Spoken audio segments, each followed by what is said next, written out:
En Côte d'Ivoire, on assiste dans cette période de pluie intense aux casses des maisons, aux casses des biens. Les gens sont dehors, les gens dorment dans les cimetières. Mais ce n'est pas aujourd'hui que ça commence. Depuis la prise de pouvoir de du président Alassane Ouattara, elle a toujours opéré dans le même sens. Les gens ont toujours dormi dans les cimetières. Mais comme sa magie est forte, il y a des gens qui le soutiennent aveuglément sur la base de la religion et de l'ethnie. Parce qu'il s'appelle Ouattara. Donc tout ce qu'il fait, c'est bon. Moi, il y a quelques personnes qui m'ont parlé, qui sont musulmans, il ne faut pas se cacher les choses, qui sont du nord de la Côte d'Ivoire, qui trouvent que ce que Ouattara fait est bon. Mais imaginez si c'était le président Bédié, à son temps, qui cassait les maisons des gens, ils allaient avoir un discours autre que ce qu'ils disent aujourd'hui. Si c'est au temps du président Laurent Gbagbo qu'on avait cassé une seule maison de quelqu'un qui est musulman ou du Nord, on sait ce qu'ils allaient dire. Et même si le président Tidien est au pouvoir et qu'il dit simplement de déguerpir aux alentours du marché où elles vendent, on allait dire c'est parce qu'il n'est pas du Nord de la Côte d'Ivoire. Donc moi, ces mentalités-là, je n'en ai pas besoin parce que ce sont des mentalités d'idiots, d'idiotes et de crabes. Donc, quand ce genre de débat-là ont cours, je ne parle pas parce que je suis souverainement élevé par Dieu. Je dis souverainement, je n'ai pas dit seulement élevé par Dieu, mais je suis souverainement élevé par Dieu en connaissance et en sagesse. C'est un don de Dieu, c'est Dieu seul qui décide.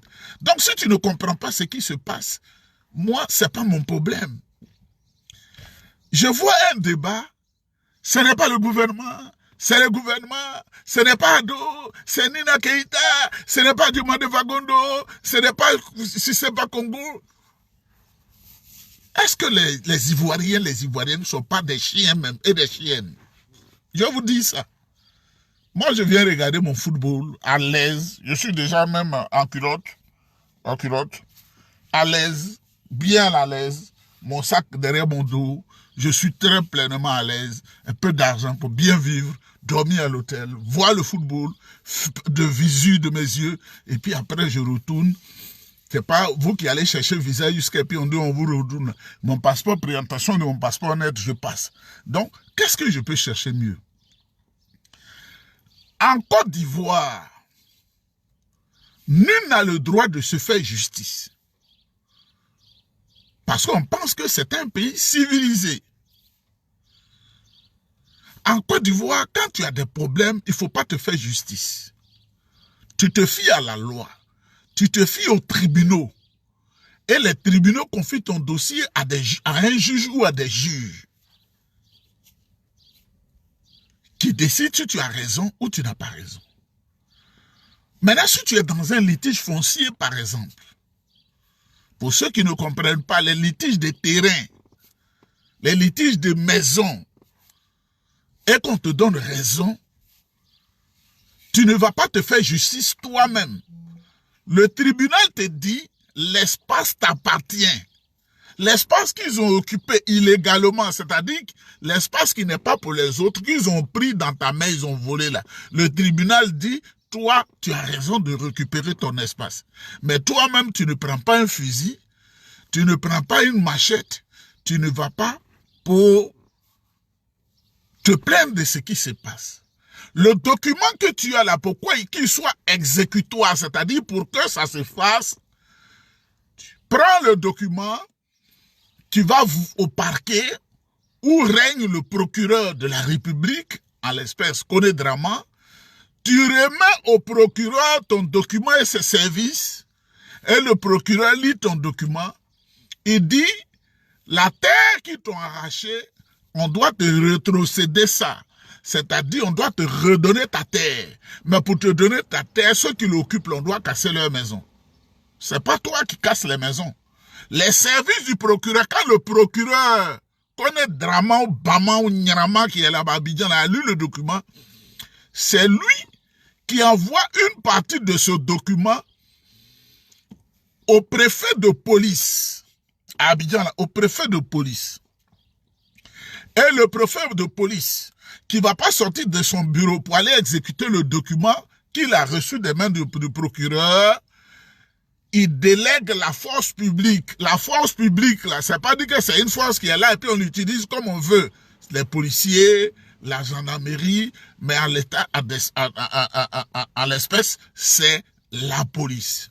Donc, le procureur donne ordre au préfet de police et le préfet de police, avant d'exécuter, il fait une note et il envoie le document au ministre de la Sécurité. Là, c'est mon frère Diomandé Vagondo. Donc, les juges sont informés, qui ont fait la décision, le procureur informé, et lui, comme connaît Draman Obama, Nyama, là, peut pas aller sur le terrain pour exécuter, et il envoie la force publique, et puis on mobilise tous les moyens, les caterpillars et tout ça. Mais de vous à moi, on dit le terrain appartient à un certain, à lui, Broujac, un homme à la retraite. Quelles que soient les fonctions que tu occupes, quand tu es à la retraite, tu es diminué financièrement.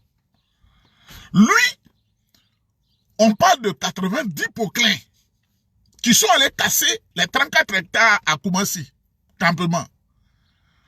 Un poclin, 500 000 francs par jour. Donc 90, ça fait 45 millions par jour. Lui peut avoir ça. Ce monsieur-là peut avoir ça. 45 millions par jour. Et ce n'est pas une seule journée qu'ils ont faite. 4 jours. Donc, quand multiplier 45, ça fait 180 millions en 4 jours. Monsieur, à lui, Brou Jacques, est-ce qu'il peut avoir cela?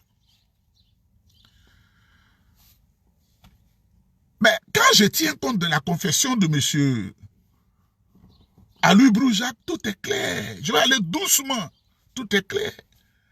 Elle a dit, c'est Nina Keïta, la nièce d'Alassane Ouattara, la même là, qui est dans les dossiers Epstein. La même bandite à la tête de l'État. Voyou. C'est elle qui lui a dit, on doit casser 5 maisons pour que tu aies ton espace. Mais on va profiter de ta grosse pour casser tout. Koumassi campement, et puis on va te donner 50 millions. Et ce monsieur Alou Broujac a joué à ce jeu. Il a joué à ce jeu. Il a accepté sous la pression du gouvernement où le procureur informé.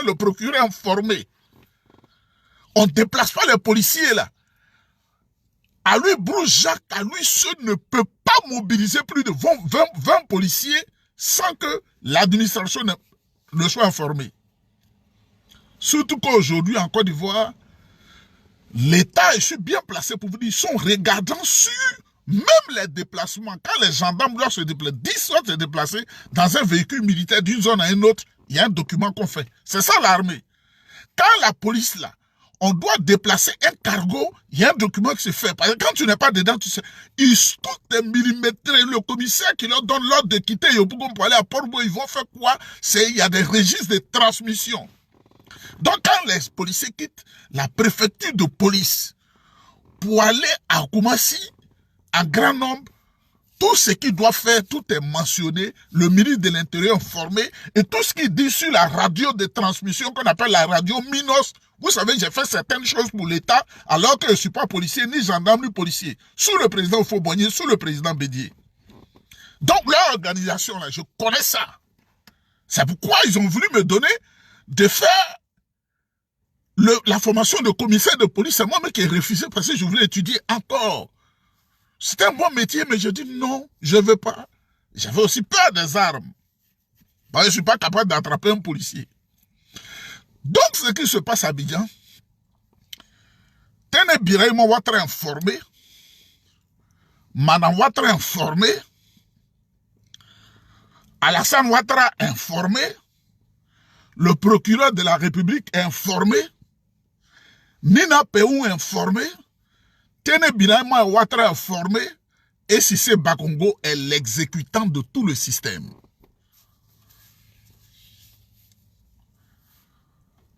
Si c'est Bakongo informé, ils sont tous informés. Aloy Brujac ne peut pas mobiliser tant de policiers pour faire quoi que ce soit. C'est ça qui est vrai. Mais comme nous sommes dans une situation où l'idiotie s'est emparée des esprits des Ivoiriens qui ne connaissent rien, moi je connais. Ça va te faire mal jusqu'à, mais je connais. Je connais et je fais plaisir à mon cœur. Voilà, je suis venu là, je suis à la frontière, je vais bien manger, j'ai bien mangé, je vais manger encore. Et puis on va aller regarder le match. Voilà. Il me reste 6 heures de route, je serai à l'heure, c'est pas grave. C'est ça qui est vrai. Ils ont donné autorisation de casser les maisons des gens. Mais quand on dit qu'ils ne sont pas informés de ce qui se passe à Koumassi Campement, donc ce qui se passe à Bobo derrière Aïla, ils ne sont pas informés. Où on casse les maisons des gens, où les gens dorment sous la pluie, des femmes avec des bébés de 2 mois là. Ils ne sont pas informés. C'est le même Aloy Brujac qui est encore à Bobo. Le gouvernement, là, si c'est Bakongo n'est pas informé, les Poclins qui cassent les maisons des gens, ils ne sont pas informés. Ce qui se passe à Vridi Canal, là, le procureur n'est pas informé. Si c'est Bakongo n'est pas informé, c'est le même Aloy Brujac qui a Vridi Canal. Madame, mesdemoiselles et messieurs, moi, je ne veux plus trop parler parce que je ne suis pas un idiot. Je suis trop intelligent même, trop brillant même. Quand tu le dis, ça peut... Le président, Tidjane Thiam, lui, ne va jamais vous dire « je suis brillant ». Mais moi, je suis brillant. Dieu m'a créé brillant. Et je n'ai pas empêché quelqu'un d'être brillant. Donc, je m'en fous. Le président Tidjane Thiam, lui, il est président du PDCI-RDA. Il ne va jamais dire ça pour ne pas vous frustrer. Mais moi, j'ai quel poste? Je n'ai pas de poste. Je suis brillant. Très, très, très brillant même. Dieu a fait pour moi ce que je souhaitais en refusant un certain poste en Côte d'Ivoire parce que la révélation m'avait été faite déjà que voilà ce qui va arriver. Ton mode de vie ne sera pas en Côte d'Ivoire. Dieu ne t'a pas fait pour que tu commences, tu vas rester à l'extérieur avant de revenir. Quand un grand homme te fait cette révélation à Korogo, dans le Massina, encore au Mali et en Gambie, tu ne peux que croire cela. Jusque même au Togo, même au Bénin, ta vie, c'est là-bas, loin de tes parents. C'est de ça qu'il s'agit. C'est le gouvernement qui casse les maisons. C'est le gouvernement qui casse les maisons. Et c'est pourquoi je vous dis de dire aux vieux, à Aloy Brujac, de se cacher. Ceux qui sont à Abidjan n'ont pas peur de tuer les gens, hein. Comme il a commencé à se confesser un peu que moi j'avais 5 maisons, c'est ce qu'il a dit, ils ont profité pour gâter les maisons des gens. Ils vont l'exécuter, hein. Ceux-là, ils ne font pas dans la dentelle, hein, ils n'ont pas pitié. Ils vont le tuer, c'est-à-dire eux, c'est le sang. Une autre chose, il y a un pseudo-général, parce que vous savez, en France, l'organisation des armées, là, c'est pas comme les armées japonaises, les armées allemandes, les armées canadiennes, les Américains, les armées, comment on appelle, américaines. Les Américains, les armées sud-coréennes. Parce qu'il y a des moyens de formation. La plus faible formation, la plus paresseuse, c'est l'armée française. La formation française. C'est pourquoi, quand ils forment nos soldats, ce pas des gens qui... ils n'ont pas une formation adéquate. Allez en Corée du Sud, vous allez voir comment on forme des soldats. Avec le ratio, quand ils ont 120 éléments, 40 doivent mourir sur 120. Chaque 120 éléments, 40 doivent mourir. Comme ça, on sait qu'ils ont été bien formés. 80 survivants, 40 morts. Tant qu'ils n'ont pas atteint le ratio, ce sont les commandos d'opération spéciale. En Russie, les Spetsnaz. Et si tu ne connais pas, tu penses que je suis un idiot comme toi. Les Spetsnaz, quand on les forme en Russie, sur 100 candidats, il y a 30 qui doivent rester dans l'opération, dans la formation, et 70, on les répète. Chaque groupe de 100, on l'appelle les Spetsnaz. C'est-à-dire, il peut rentrer dans l'eau, il peut rentrer dans les incendies, il peut rentrer partout. Mais en France, c'est les paresseux. C'est pourquoi toutes les guerres auxquelles la France a pris part dans toute l'histoire, on les a toujours battus. À 1870, devant l'Allemagne, ils ont été battus. Même avec des morceaux de bois, les Haïtiens qui cherchaient leur indépendance les ont battus. Avec Dessalines, ils ont défait l'armée de Napoléon. En 1900, la Première Guerre mondiale, 14 juillet, ils ont été défaits. N'eût été l'intervention des Alliés, c'était fini. Dans la Deuxième Guerre mondiale, ils ont été défaits. Les Français ont été défaits. N'eût été la colonne de nos grands-parents africains et les États-Unis et l'Angleterre avec le débarquement en Normandie. La France, c'est un pays de paresseux. Même un pays qui n'a pas d'armée en tant que tel, devant, comme on appelle au Vietnam, ils ont été défaits. Ils ont été défaits, capturés près de 14 000 soldats français capturés en un seul jour. En Indochine, ils ont été défaits. Mais quand ils viennent devant les pays comment on appelle, les pays de l'Afrique subsaharienne, ils gonflent leur dos. Voilà un monsieur qui s'appelle Didier Descastres. Parce que donner le galon de général en France, c'est comme un morceau de pain que tu vas prendre. C'est des paresseux. Je vous dis, c'est des paresseux. Quand je passe par l'aéroport Roissy-Charles de Gaulle, je ferme mes narines. Parce que c'est pas une civilisation, ça. Les derniers à tous les niveaux. Regardez le monde occidental, regardez le développement du Canada, regardez le développement des États-Unis, regardez même la Chine, regardez tous ces pays-là. La France est obligée d'être une sanction pour pouvoir exister. Dès l'instant où simplement le Mali, le Niger et, comme on appelle, le Burkina ont fait rétention de certaines choses, la France est en train de mourir. L'Allemagne vit par elle-même. La Corée du Sud vit par elle-même. La Chine se bat par elle-même. La Chine n'est pas de colonie. Donc, quand tu vis en France et que tu es fier de vivre en France, tu vis dans la merde, tu vis dans la gadoue. Voilà un général qui s'appelle Didier Descastres, dont le nom doit être lié à tout ce qui se passe à Abidjan. Il dit que c'est eux qui ont bombardé Abidjan pour faire de M. Dramane Ouattara président de la Côte d'Ivoire. Naturellement, quand tu fais une opération, on doit te payer en retour. Donc, c'est lui qui était dans la rébellion en Côte d'Ivoire avec les forces machines qu'on appelle les gazelles. Ça, c'est pas des avions militaires, ça. S'ils sont au-dessus du sol, même, comme on appelle, burkinabé, on les écrase en une journée. Ça, c'est pas des gens, ça. Donc, Didier Descastres dit, celui qui a tué les 3000 étudiants à Abidjan, c'est lui qui a tué nos parents, qui a maltraité tout le monde, et il a mis après cela un ensemble en place qu'on appelle le groupe GEOS. Il a dit dans une vidéo qu'ils vont contrôler le pays baoulé à partir de ce qu'on appelle le mot nord à Tumodi. Ils vont prendre les terres des baoulés. C'est lui qui l'a dit. Si tu es un ignorant que tu ne sais pas, sache que Nyeba, c'est une brillante personne. Une brillante personne. Tant que je n'avais pas atteint mes objectifs, je n'allais pas le dire. Brillante personne. Et je remercie Dieu chaque jour. C'est pas Dieu, on prie, et puis tu n'as aucun résultat, tu ne manges pas bien, tu dis, tu pries Dieu là. Dieu a été concret dans ma vie, je voudrais lui dire merci. Ce chien qui se dit général là, il a pris toutes les parts du porc, le vrai gâteau, les parts essentielles du porc, il s'est accaparé cela. Et il a dit, il lui faut Port-Boué et il lui faut Koumassi. C'est ça qui est vrai. C'est-à-dire l'enclave qui entoure l'ancien 43e Bima, où ils ont fait semblant de partir pour reconvertir cette enclave-là en zone opérationnelle militaire secrète de la France. La France qui n'a jamais gagné de guerre. Même aujourd'hui en Centrafrique, ils ont peur de mettre les pieds. Au Burkina, ils ne peuvent pas. Au Niger, ils ne peuvent pas. Au Mali, ils ne peuvent pas. Parce que les supplétifs russes sont là pour les casser comme des morceaux de canne à sucre. Un faux pays. Un pays bâtard. France, c'est pas un pays. Donc, mesdames, mesdemoiselles et messieurs, Ouattara a vendu toute la Côte d'Ivoire. Ouattara, Dramane a vendu la Côte d'Ivoire. C'est de ça qu'il s'agit.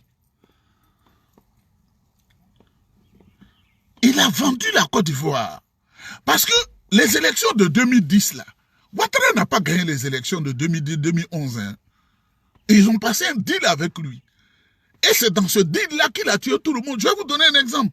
Ces élections de 2010-2011, là, cette période-là, j'étais en Côte d'Ivoire.